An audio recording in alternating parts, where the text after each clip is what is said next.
London. Rush hour. A train leaves Paddington Station. Another train approaches. The train was incredibly busy.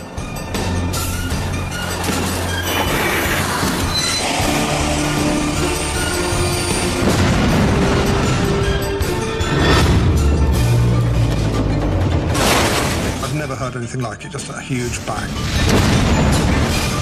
You couldn't work out which train was which. When two commuter trains collide, investigators must discover what went wrong in the UK's worst rail disaster in a decade. Was it a terrible accident? Sabotage? Or even suicide?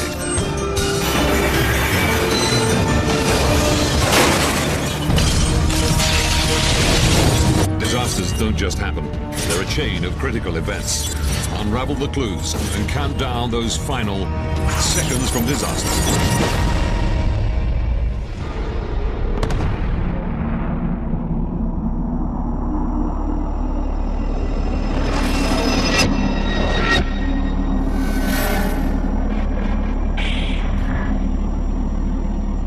Dazed and in shock, Richard Castle is trapped inside a living nightmare.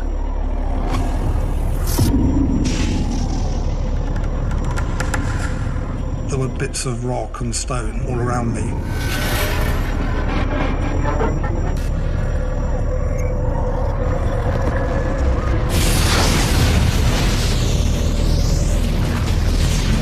There was just an intense heat.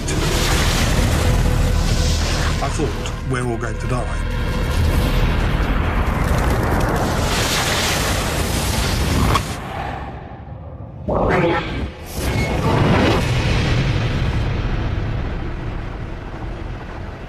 October 5th, 1999, 7:30 a.m. A regular commuter train. The same one Richard Castle catches to work every day. I was commuting to London from my home in Stroud in Gloucestershire. I did what us commuters all do. We get the newspaper out, drink the cup of tea, look at all the people getting on, getting off, not talking to any of them, of course. Jonathan Duckworth isn't usually on this train. That morning I caught an earlier train than normal because the previous time the train was late. It was one of those train journeys that you remember because the countryside looked beautiful. In the diesel-powered high-speed train's control cab is driver Brian Cooper. He's worked on the railways for more than 30 years.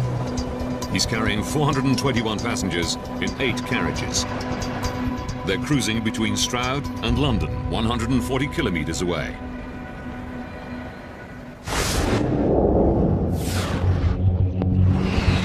London. Paddington Station. The morning rush hour is underway. Recently qualified driver Michael Hodder is preparing to take his 3-carriage diesel Thames turbo train out of London to Bedwyn in Wiltshire. He'll be carrying 147 passengers.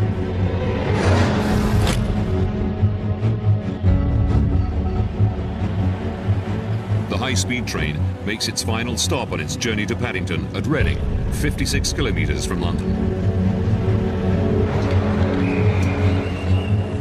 Commuter Simon Benham just manages to make it on.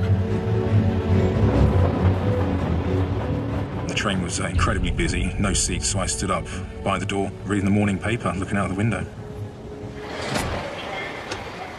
8:06 a.m. At Paddington, the Thames turbo receives the signal to depart.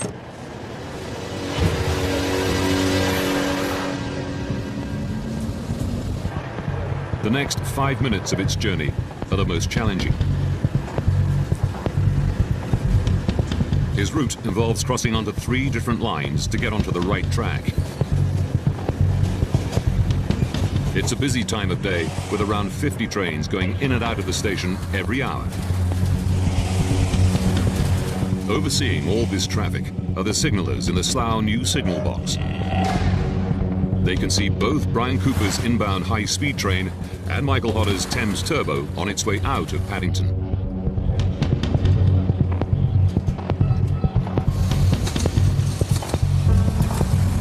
The high-speed train is just 5 minutes from Paddington, travelling at more than 120 kilometres per hour. I was facing towards London. There was at least 10 other people stood around me, and everyone was just had their own little space, listening to music, drinking coffee, reading the newspaper. 8:08. The outbound Thames Turbo train is nearly 2 kilometres into its journey. It's already crossed one track and is about to cross onto another.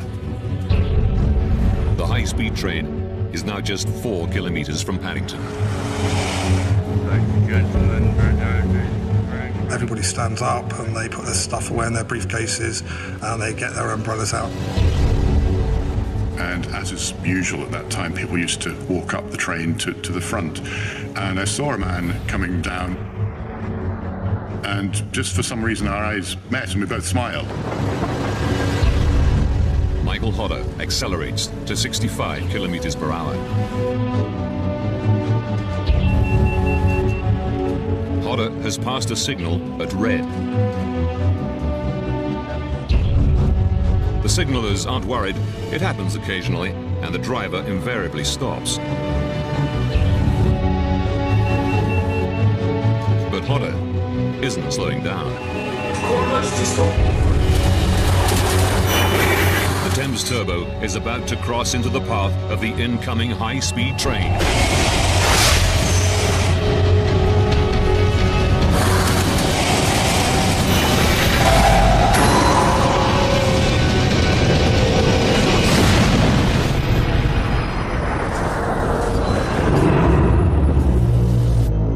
They collide at a combined speed of over 200 kilometers per hour.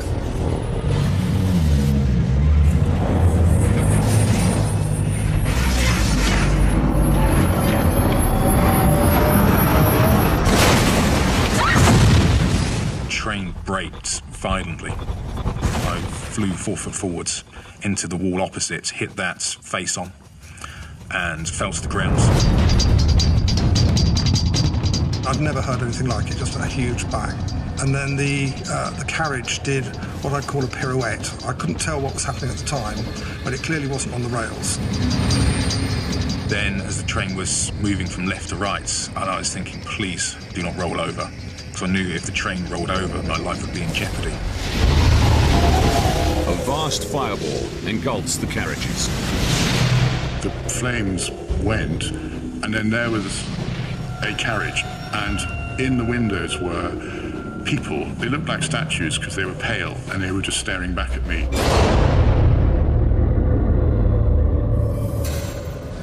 In the front carriage of the high-speed train, Richard Castle finds himself surrounded by chaos.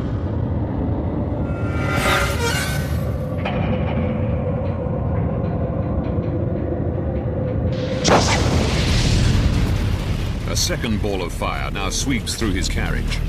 There was just an intense heat. I knew that the thing to do was to put my hands over my face to protect my eyes.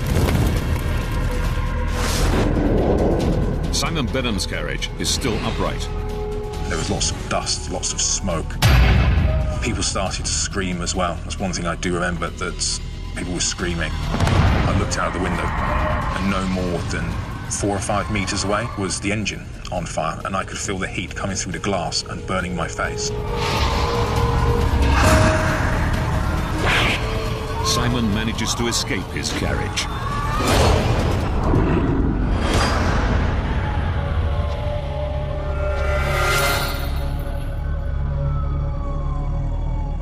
Looking around, seeing the train off the tracks completely on its side, it sort of hit home then that this is, a major disaster.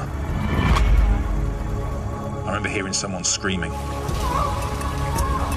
I started to go towards the Thames train, and there was a small explosion. And the screaming stopped, unfortunately. Jonathan Duckworth's carriage is tipped on its side.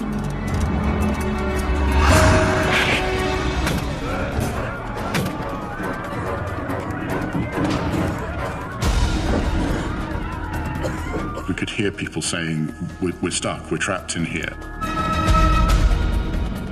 And Richard Castle is also still trapped inside the high-speed train. He's badly burnt and in terrible pain. The carriage was full of smoke, and I really couldn't see a thing. The other end of his carriage is alight, and the fire is spreading right towards him.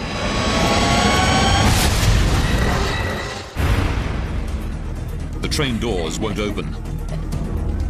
It's a struggle to escape. The two men that were bashing through the door got through, and actually a bit of fresh air came through, a bit more light, and there was a cheer went up. And then gradually people started evacuating from the end of the carriage. I'd found my bag and I'd found my jacket, and ironically they were important things when your life's been turned upside down.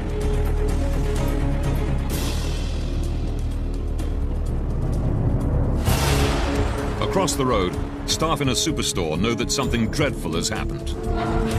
One of my colleagues explained there'd been a train crash.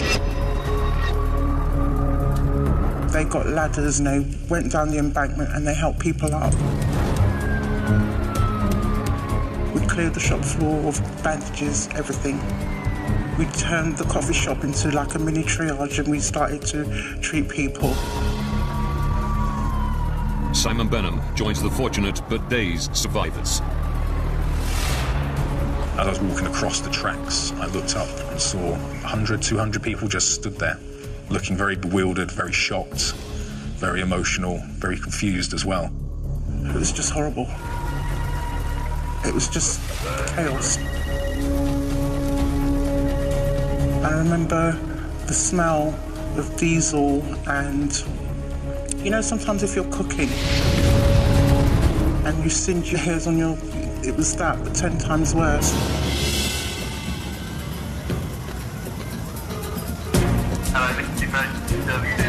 Calls come in to the emergency services. Our initial call to the actual incident was garages alight. But as soon as we pulled out the station, it became very obvious that we had something a little bit more than garages alight. The vast scale of the accident is only apparent as Julian and his team get closer. We were met by about 300 survivors of various levels of distress.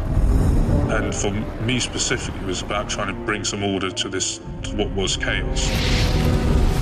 Inside the high-speed train, fire is creeping towards Richard Castle, and he can't find a way out.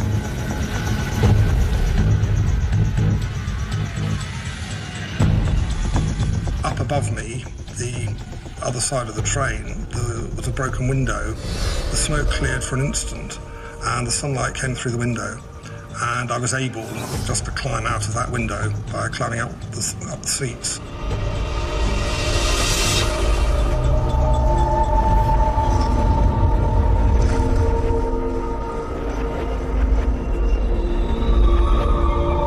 Richard Castle is one of the lucky ones. The two trains are a tangled mess of metal and fire. And there are still people in the wreckage. But Julian Spooner's fire crew have only one fire hose. We had to make a decision to move that one hose round to protect the casualties that we knew were trapped and still alive at the time. We crossed over.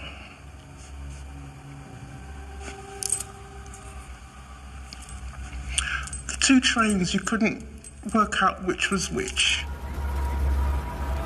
Ingrid Allen-Lynn and her colleagues do their best to help the injured. I remember one elderly gentleman, he had a head injury. And there was another gentleman, he must have been sitting behind the engine because he was completely drenched in diesel. And the thing that I remembered the most are the mobile phones.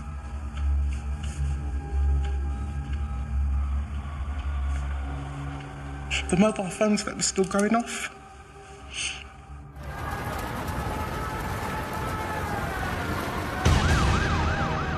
Other emergency crews begin to arrive on the scene.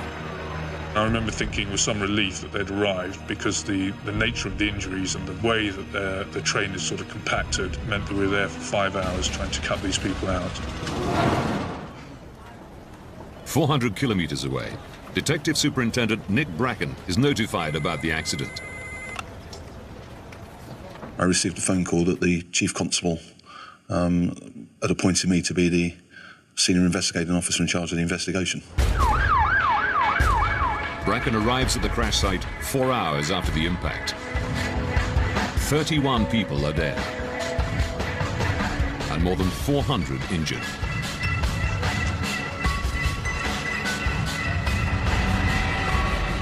Finding the cause of the crash will be one of the biggest challenges of Nick Bracken's career. Now, by rewinding the events of that day and going deep into the investigation, we can reveal what really happened.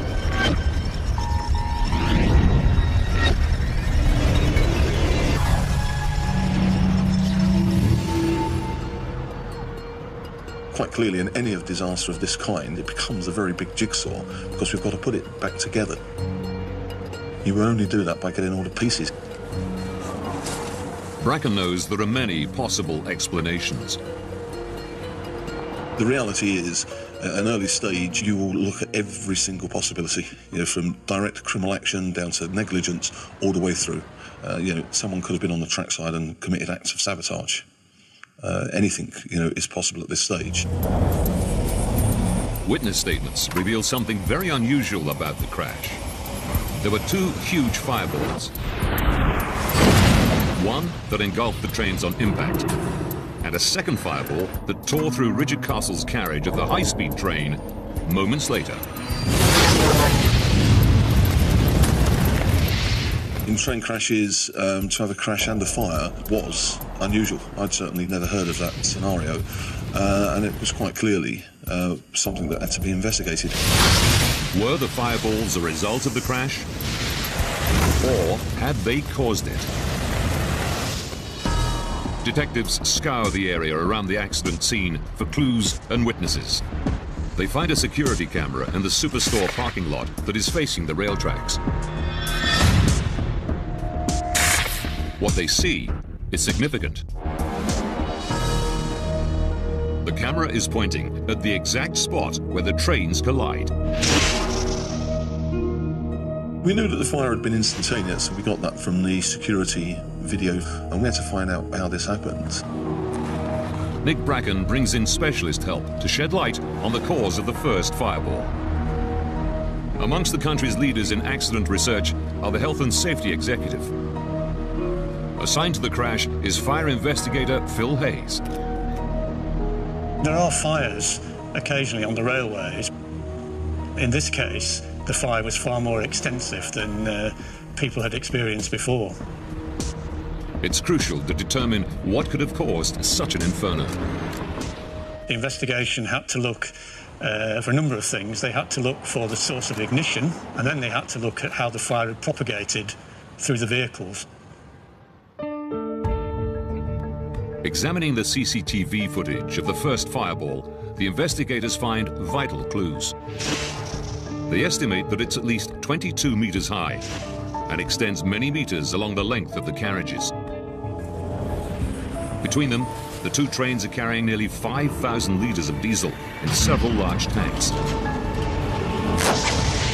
But unlike gasoline, liquid diesel is very hard to ignite. So Phil and his team need to understand if the dynamics of the collision could have created the conditions for a fireball. The turbo train was an aluminium-bodied train.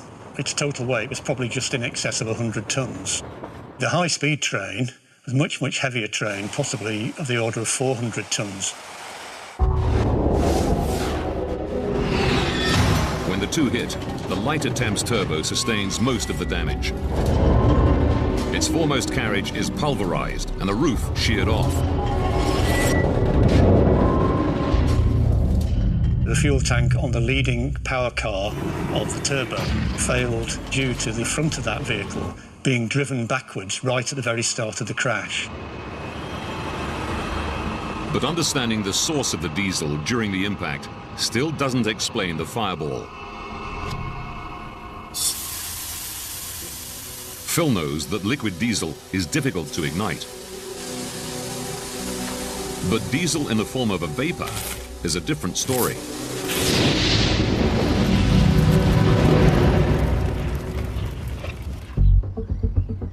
To see if the impact was powerful enough to vaporize the diesel, Phil's team recreated the crash using a tank containing colored water.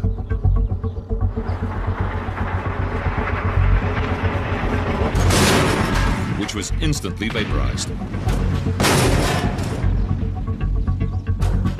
As the front of the power car was driven backwards, it would have impacted the fuel tank. The fuel tank would have been compressed and the fuel would have been released under pressure. And that's what we think produced the diesel cloud. To ignite the diesel cloud, you need a spark. Electric trains powered by overhead cables also use these tracks. The 25 kilovolt overhead line was damaged during the crash, and therefore there would have been discharges from the overhead electrics. So Phil and his team filled the test tank with diesel and added overhead sparks to simulate damaged electrical cables above the crash.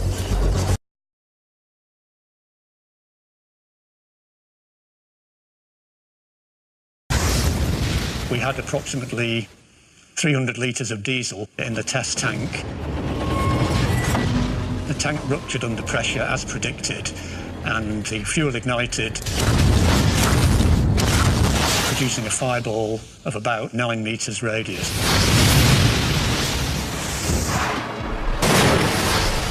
But a mystery remains. Survivors described a second fireball.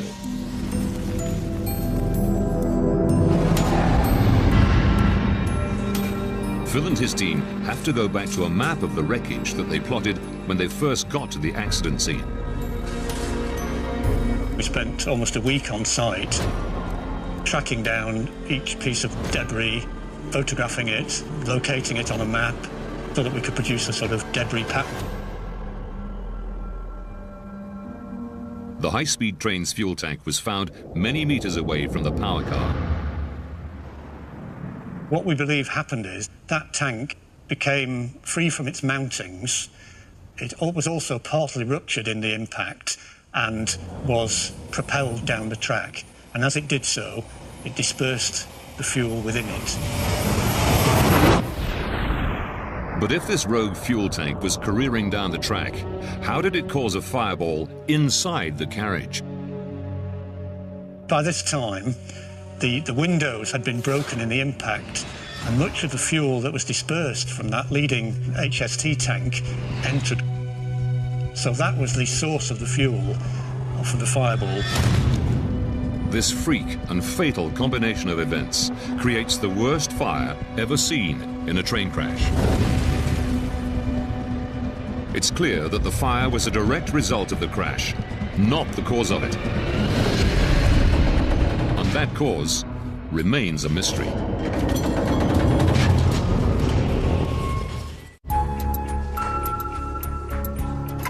Investigator Nick Bracken knows that it was the Thames Turbo that had crossed into the path of the high-speed train.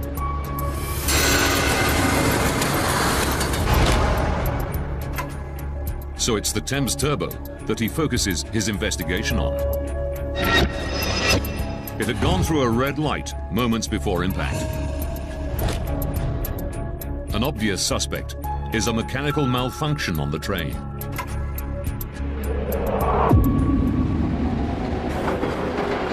The Thames Turbo is fitted with an automatic warning system, which is designed to prevent a driver from passing a signal at red. When approaching a red signal, a display flashes and a horn sounds. If the driver doesn't acknowledge this warning by pressing a button, the system automatically engages the train's brakes. To determine whether or not Hodder received a warning, Nick Bracken knows he must obtain a vital piece of equipment lying in the wreckage. It was quite crucial to try and find the black box data recorder. similar to that found in aircrafts. What was the data recorder going to tell us about the journey of the Thames train? The recovery of that data recorder and getting that interpreted was actually going to be quite crucial. The black box data recorder logs all the warnings given by the automatic warning system and the responses of the driver. It's found in the wreckage, but is badly damaged. I made the decision that we would be best trying to recover that data by getting the manufacturers to interpret the data for us. The data recorder is rushed to Italy for analysis, which will take time.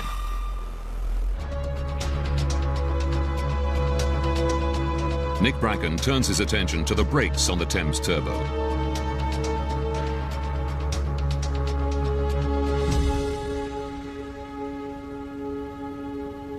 Naturally, the worthiness of the vehicle, the train, was it operating correctly? Was there brake failure?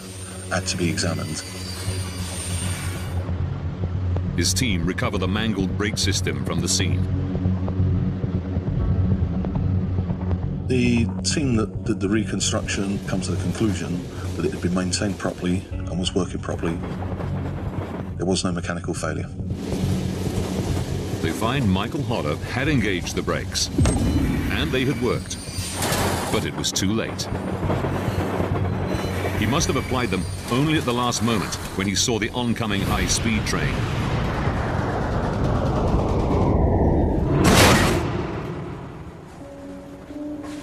When the black box results come back from Italy, Nick Bracken is relieved to discover that the manufacturers have managed to extract the important information from the shattered remains.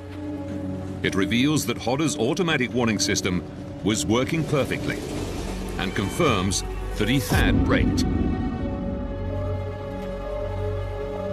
It showed that the driver had passed through a number of signals, that the warning equipment had sounded, and the driver's actions had been appropriate. There had been no malfunction. But the data highlights something else. The automatic warning system has an inherent design flaw. The warning system did not distinguish between a red signal and an amber signal. The automatic warning system only prompts the driver to look for a signal. It's up to the driver to check whether it's amber, which means he can proceed, or red, at which he must stop.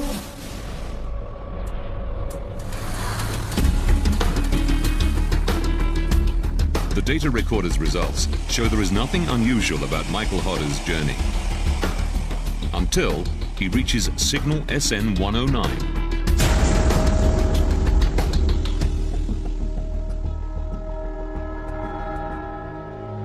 On approach to the signal, the warning sound goes off,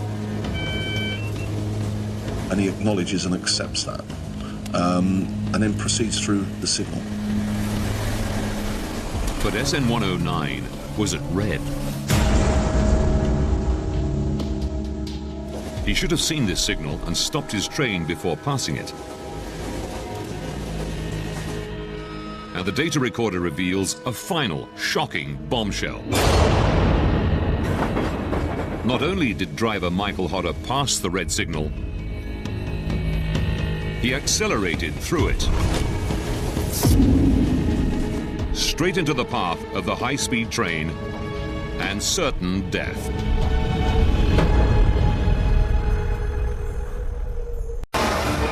London.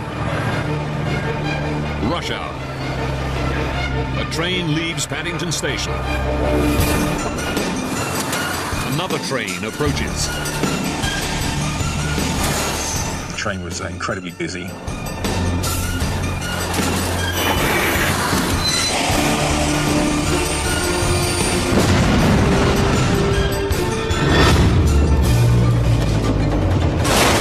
I've never heard anything like it, just a huge bang. You couldn't work out which train was which. When two commuter trains collide, investigators must discover what went wrong in the UK's worst rail disaster in a decade. Was it a terrible accident? Sabotage? or even suicide.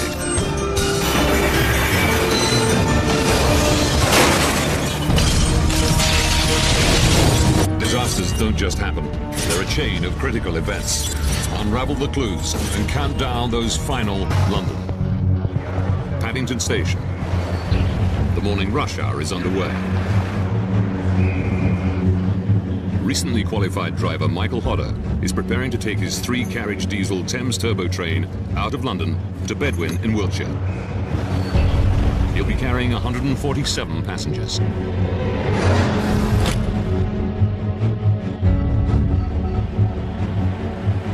The high-speed train makes its final stop on its journey to Paddington at Reading, 56 kilometres from London. Commuter Simon Benham just manages to make it on. The train was incredibly busy, no seats, so I stood up by the door, reading the morning paper, looking out the window. 8:06 a.m. At Paddington, the Thames turbo receives the signal to depart.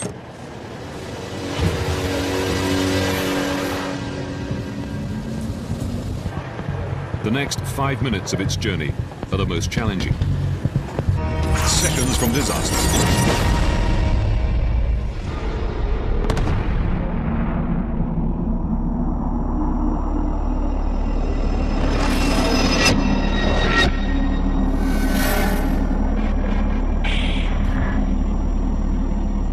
Dazed and in shock, Richard Castle is trapped inside a living nightmare.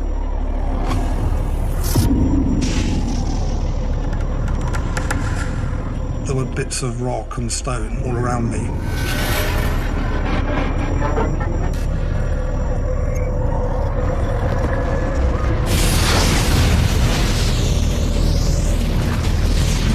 There was just an intense heat. I thought, we're all going to die.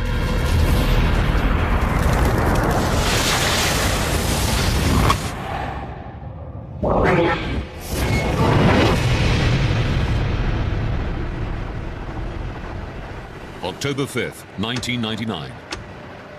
7:30 a.m. A regular commuter train. The same one Richard Castle catches to work every day. I was commuting to London from my home in Stroud in Gloucestershire. I did what us commuters all do. We get the newspaper out, drink the cup of tea, look at all the people getting on, getting off, not talking to any of them, of course. Jonathan Duckworth isn't usually on this train. That morning I caught an earlier train than normal because the previous time the train was late. It was one of those train journeys that you remember because the countryside looked beautiful. In the diesel-powered high-speed train's control cab is driver Brian Cooper. He's worked on the railways for more than 30 years. He's carrying 421 passengers in 8 carriages. They're cruising between Stroud and London, 140 kilometres away.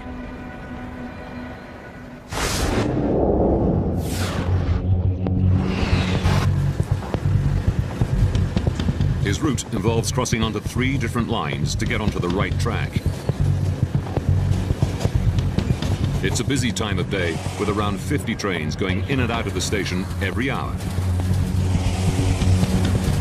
Overseeing all this traffic are the signallers in the Slough New Signal Box.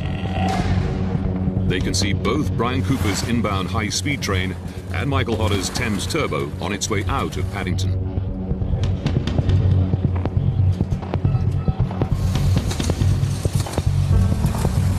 The high-speed train is just 5 minutes from Paddington, travelling at more than 120 kilometres per hour. I was facing towards London. There was at least 10 other people stood around me, and everyone was just had their own little space, listening to music, drinking coffee, reading the newspaper.